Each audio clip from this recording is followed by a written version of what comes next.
That is much more of a challenge, especially since, as I said, I have very large classes. I think the smallest I see is about 250.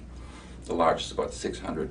So you have what could be a very impersonal situation. This large lecture hall, most of them in there, in the dark, in the back. So that's something I have spent a lot of time working on and thinking about. And part of it, I think, is attitude of the instructor. If you don't act as though you are addressing 500 people, but instead have talk as though you were having a conversation with one of those students.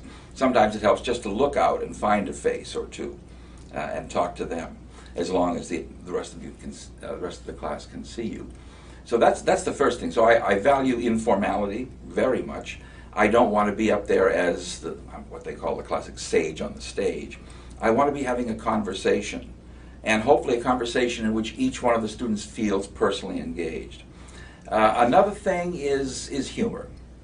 There are a few tools more valuable, I think, in teaching than humor. And I have a hypothesis about why that is, too.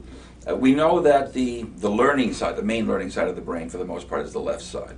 And it happens that that's also the side that's most active when positive emotions are engaged. So I believe that when students see humor and are aroused that way, they are going to be better learners. They also tend to attach information to those feelings and to that moment. So I think they learn better. They also feel closer to you. It kind of reduces the distance between you and your students if they see you as someone who can see the humor in things.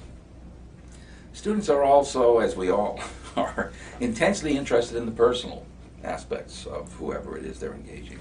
I mean, that's why People magazine and all of these TV shows about individuals are so engaging. We love to know about individuals.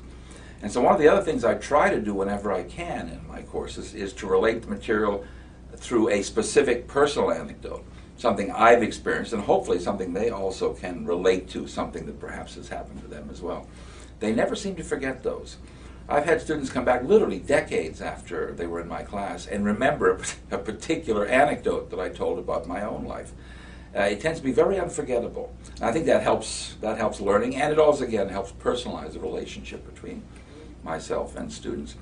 And of course, like all other instructors, I'm available after class, and with all the electronic and computer-based ways of communication, it's difficult not to be accessible. I try to answer email within 12 hours.